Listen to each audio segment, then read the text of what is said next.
느헤미야 8장 1절에서 12절 말씀입니다.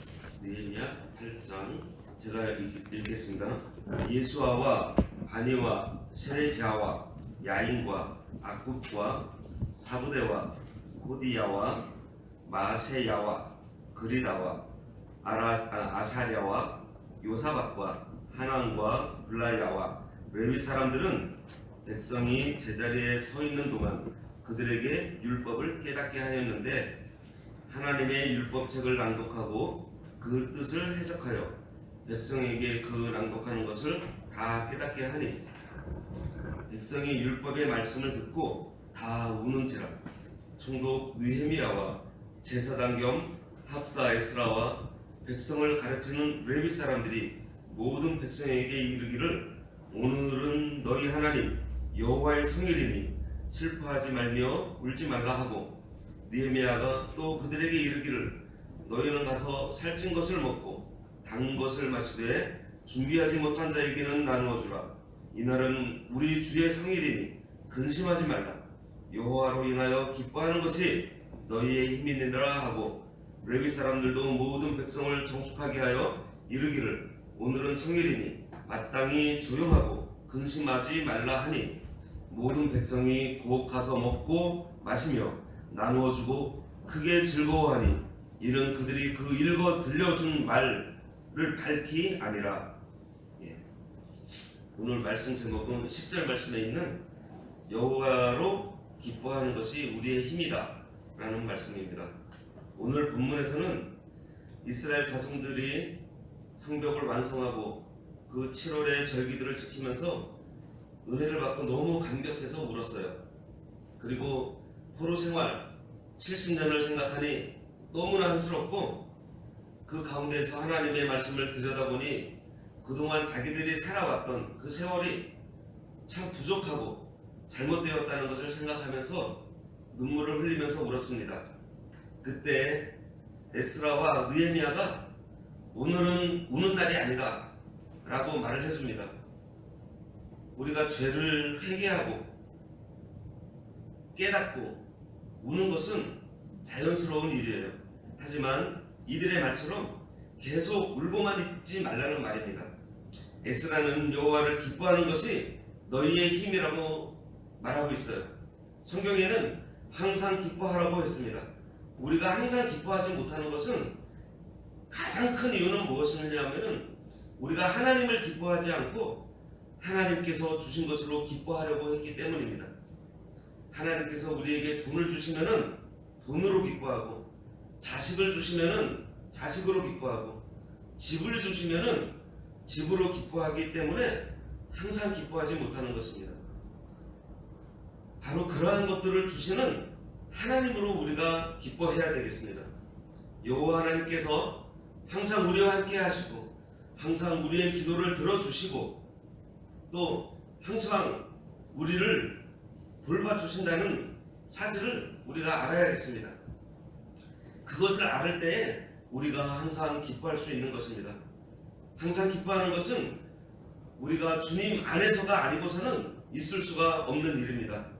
7절 말씀에 보면 예수아와 바니와 세레비아와 야민과 악굽과 사부대와 호디야와 마세야와 그리다와 아사랴와 요사박과 하난과 블라야와 레위 사람들은 백성이 제자리에 서 있는 동안 그들에게 율법을 깨닫게 하였다 그랬습니다.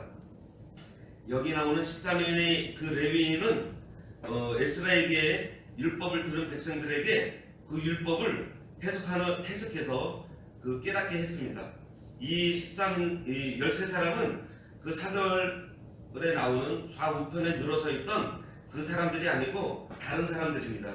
에스라가 율법책을 낭독하고 가르쳐줄 때에 모든 백성이 다 들었겠지만 그 중에는 잘 알아듣지 못하는 사람들이 있었습니다. 그래서 이 13사람이 개별적으로 혹은 몇 사람씩 모아놓고서 에스라가 읽어준 가르쳐준 그 율법을 복습시키고 또 그 뜻을 해석해서 깨닫게 했습니다.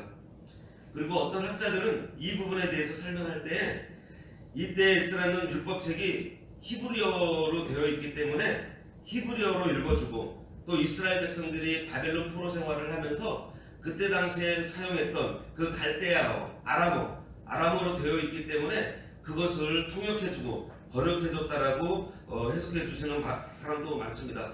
그것도 좀 일리가 있는 것이 구약 성경이 거의 전부 다 히브리어로 되어 있는데 다니엘서만큼은 아람어로 되어 있어요. 다니엘이 그 갈대어가 굉장히 유능한 사람이었는데 바로 그런 것 같이 이렇게 이제 70년이라는 세월이 흘러가면서 히브리어보다도 그때 그 바벨론에 그 아람어를 많이 사용을 했기 때문에 그 잘 이해하지 못하는 부분들을 이렇게 해석해줬다라는 그런 학자들도 있습니다.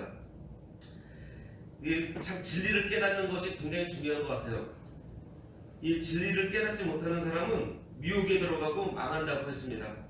시편 49편 20절에 존귀하나 깨닫지 못하는 사람은 멸망하는 짐승 같도다라고 말씀했고요. 호세아 4장 14절에는 너희 딸들이 음행하며 너희 며느리들이 간음하여도 내가 벌하지 아니하리니 이는 남자들도 창기와 함께 나가며 음부와 함께 희생을 드림이니라. 깨닫지 못하는 백성은 망하리라고 말씀하셨습니다. 우리도 이들처럼 이 이스라엘 백성들처럼 이 깨달은 진리를 다른 사람에게 반복하여서 가르쳐 줘야 하겠습니다.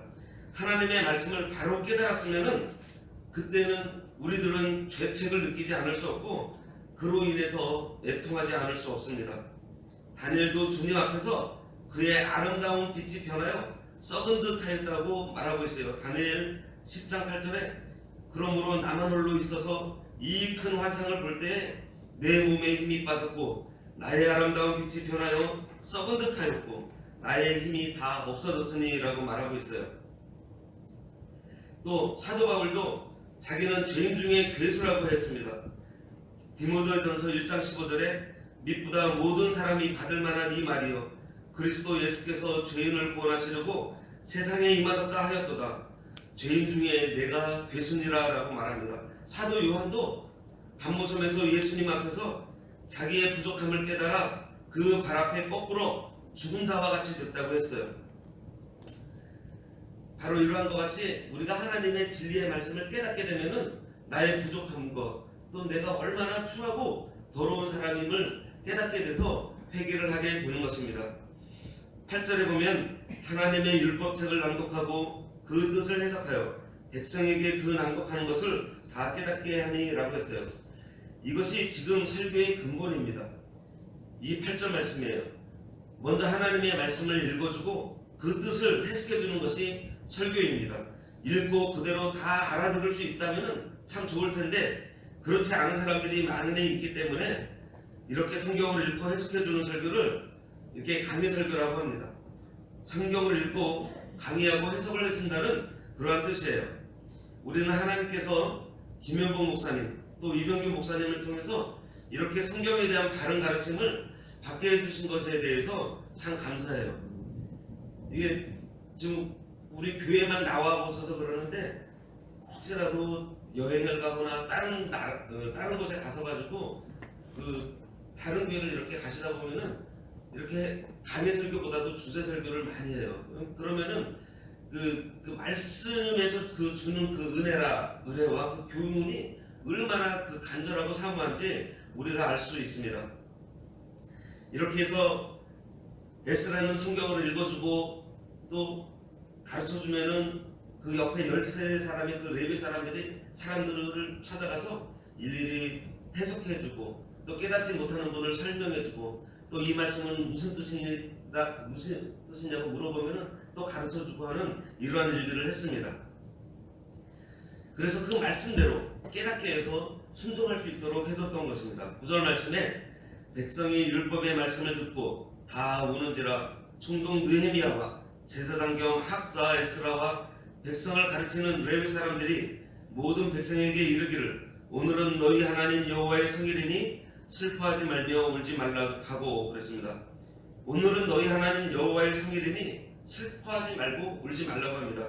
여기서 오늘은 7월 초하루입니다. 7월 초하루는 나팔절입니다. 그날을 안식일로 지키라고 하셨어요.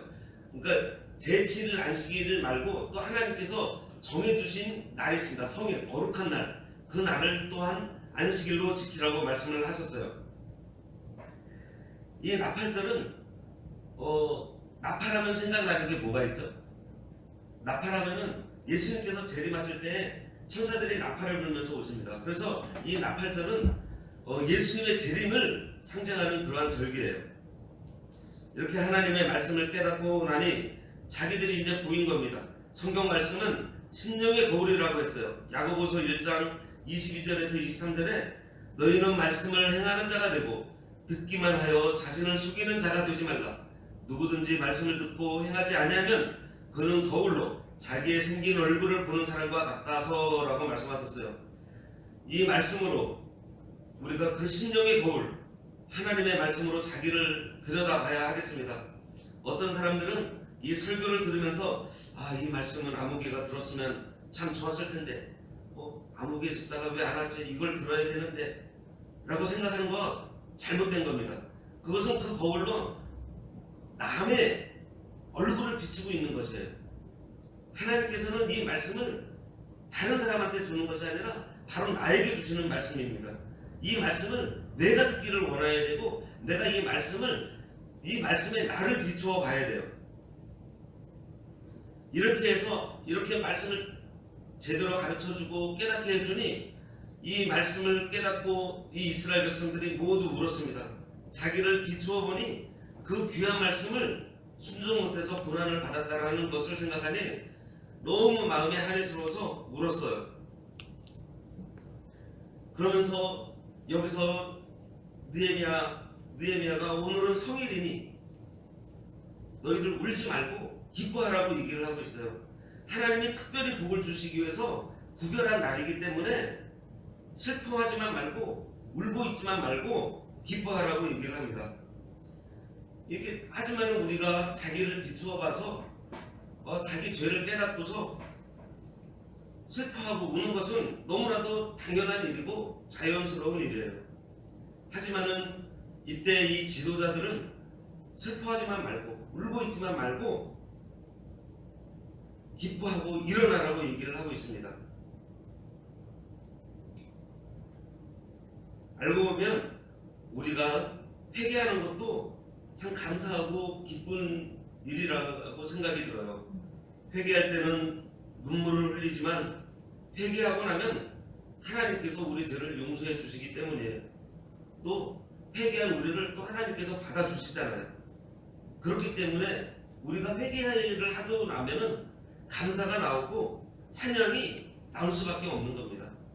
회개를 통해서 하나님의 그 은혜를 깨닫게 되고 하나님의 사랑을 다시 한번 생각하게 되니까 우리는 하나님께 감사하게 되고 하나님께 찬양을 할 수가 있는 겁니다.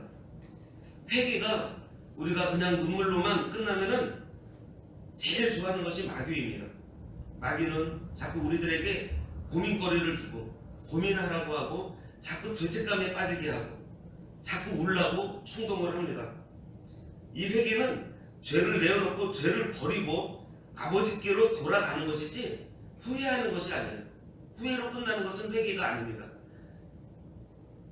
죄를 우리가 발견했으면 그것을 버리고 하나님께 돌아가는 것까지 돼야 돼요. 뉘우치기만 하고 눈물만 흘리는 것은 그냥 회에서 그냥 끝나는 거예요. 개까지 가는 것이 아니에요. 뉘우치고 고쳐야 됩니다. 그것이 바로 회의 계획가 이루어지는 것이에요. 뉘우치는 것만 잘한 사람이 바로 가룟 유다예요.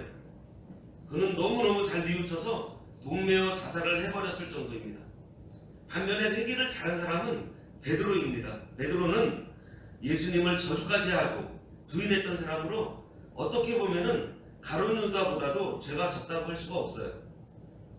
가룟 유다가 지은 죄나 베드로가 지은 죄나 50보 100배입니다. 그런데도 베드로는 돌이킨 후에 형제를 굳게 하라는 하나님의 말씀을 생각하고 그 복음을 전하다가 순교하는 자리까지 가는 훌륭한 하나님의 사람이 되었습니다. 느헤미야와 에스라도 지금 그것을 말하고 있어요. 하나님께서 모든 죄를 사해 주었고 말씀을 주고자 원하시니 울고만 있지 말고 이제는 그 받은 말씀대로 걸어가며 복을 받으라고 얘기하고 있는 거예요. 지금까지 잘못한 것만 생각하지 말라고 말하고 있습니다. 우리가 제일 조심해야 될 것이 바로 여기에 있어요. 잃어버린 것, 지나간 것에 우리가 마음을 갖지 말고 우리가 이제 앞으로 남아있는 것, 앞으로 우리가 해야 할 일을 가지고 어떻게 우리가 주님을 위해서 살 것인가, 어떻게 주님께 영광을 돌릴 것인가를 우리가 생각해야 할 것입니다. 남아있는 세월이 10년만 더 있어도, 아니요 1년만 더 있어도 우리는 사역을 크게 할 수가 있어요. 왜냐하면 그 일을 내가 하는 것이 아니라 하나님께서 하시기 때문이에요. 우리가 하고자 하면은 하나님께서 함께 하시면서 하나님께서 그 일들을 해주세요. 하나님께서 우리를 어떻게 이용해 주실지는 아무도 모릅니다. 생각해 보세요. 그 눈에 보이지 않는 그 바이러스 코로나라는 애가 지난 1년 동안 한 일을 한번 생각해 보세요. 그 미물이 우리보다도 못한 걔가 1년 동안 한 일을 생각해 보세요. 하지만 하나님께서, 우리는 하나님의 자녀입니다. 하나님께서 우리가 하고자 하는데 내 생에 1년만 남아있다라고 생각했을 때 그 1년 동안 하나님을 위해서 내가 살고자 하는 그 충성하는 마음으로 내가 일을 할 때 이 1년 동안 하나님께서 못해주실 일이 어디 있겠어요. 그 보이지 않는 병균들도 하는데. 자, 10절 말씀해 보면 느헤미야가 또 그들에게 이르기를 너희는 가서 살찐 것을 먹고 단 것을 마시되 준비하지 못한 자에게는 나누어 주라. 이 날은 우리 주의 성일이니 근심하지 말라.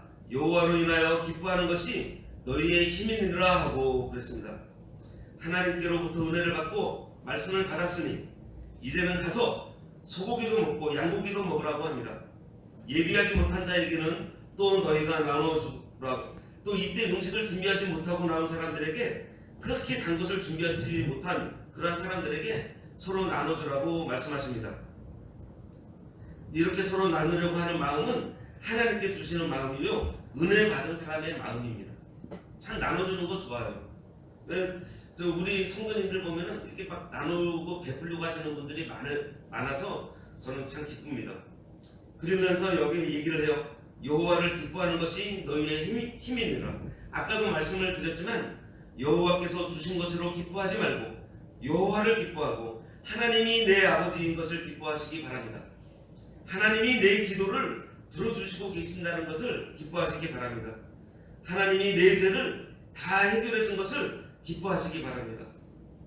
성경에 항상 기뻐하라고 말씀하셨어요. 또 그리고 주 안에서 항상 기뻐하라. 내가 다시 말하노니 기뻐하라고 빌립보 4장 4절에 말씀하셨어요. 이 빌립보는 어떤 서신이죠? 옥중 서신이에요. 지금 바울은 감옥에 갇혀서 고난을 받고 있으면서 밖에 있는 성도들한테 항상 기뻐하라고 얘기를 하고 있어요. 내가 다시 말하면 기뻐하라. 감옥에 갇힌 사람이 오히려 자유로운 사람들한테 말하고 있는 겁니다. 그리고 시편 37편 4절에도 여호와를 기뻐하라. 저가 내 마음의 소원을 이루어 주리로다 라고 말씀을 하고 있어요. 우리가 하나님만 기뻐하면 우리의 마음의 소원을 다 이루어 주신다고 말씀해 주셨습니다. 이게 좀 당연한 이치 같아요. 내가 하나님을 좋아하면 하나님도 나를 좋아하시기 때문에, 우리가 자식을 좋아하기 때문에 진짜 없어서 못 주지 있으면 다 주잖아요. 바로 그러한 것과 같습니다. 여호와를 기뻐하는 것이 너희의 힘이니라. 참 너무 귀하고 소중한 말씀 같아요. 우리가 하나님 아버지를 기뻐할 때 하나님께서 우리에게 능력을 주시는 것입니다. 하나님으로 기뻐하는 것이 우리의 힘입니다. 말씀을 듣고 애통한 다음에는 여호와로 기뻐하는 것이 옵니다. 십자가 고난 다음에 부활의 기쁨이 있었습니다. 애통만 하고 기쁨을 찾지 못해도 안 되고, 죄로 인해서 애통하는 것은 없고 기뻐하기만 해서도 안 되겠습니다. 회개와 함께 하나님을 기뻐하며 찬양하는 것, 바로 그것이 우리가 바라보는 그런 신앙생활인 것입니다. 11절에 레위 사람들도 모든 백성을 정숙하게 하여 이르기를 오늘은 성일이니 마땅히 조용하고 근심하지 말라 하니, 하나님께서 특별히 복을 주시려고 구별한 날 이 성일에 근심하지 말라고 했습니다. 하나님께서는 복을 주시려고 하시는데 하나님께서 따로 거룩한 날을 정해서 우리들에게 안식을 주시고 복을 주시려고 하시는데 왜 근심하고 있냐고 하는 것입니다. 이 나팔절은 예수님의 재림을 상징하는 그러한 날입니다. 우리가 만물 구속이 이루어지는 날이고 또 우리가 죄의 사망의 권세를 완전히 이기는 그러한 날입니다. 우리 성도가 부활하는 날이잖아요. 12절 말씀에 모든 백성이 곧 가서 먹고 마시며 나누어주고 크게 즐거워하니 이는 그들이 그 읽어 들려준 말을 밝히 알미라. 하나님의 말씀을 알고 나니까 이 사람들이 서로 나눠주고 또 서로 기뻐했습니다. 바로 즉시 돌아가서 순종하는 그러한 모습을 우리가 볼 수가 있습니다. 우리가 하나님의 말씀을 듣고서 우리가 깨닫고 우리가 밝히 알았으면은 우리는 나가서 그 말씀을 순종하는 것입니다. 행동으로 나타나야 된다는 거죠. 야고보서 1장 25절에 자유롭게 하는 온전한 율법을 들여다보고 있는 자는 듣고 잊어버리는 자가 아니요 실천하는 자니 이 사람은 그 행하는 일에 복을 받으리라 라고 말씀을 해주셨습니다. 하나님의 말씀을 바로 깨닫고 하나님의 말씀을 알고 나니 이제는 희망이 생겼습니다. 소망이 가득 찼습니다. 하나님의 말씀을 읽고 순종하는 가운데 또 믿음이 생기고 그 믿음이 자라나고 소망도 커지고 또 사랑을 깨달아서 실천을 하게 된 것입니다. 오늘날 하나님께서 말씀으로 때로는 징계로 우리를 훈계해 주실 때 우리가 바로 저를 찾아서 회개하고 하나님께서 우리를 위해서 약속하신 그 말씀에 우리가 소망을 두고 하나님으로 기뻐하고 하나님으로 찬송하고 하나님으로 즐거워하는 우리들이 되어야 할 것입니다. 기도하겠습니다.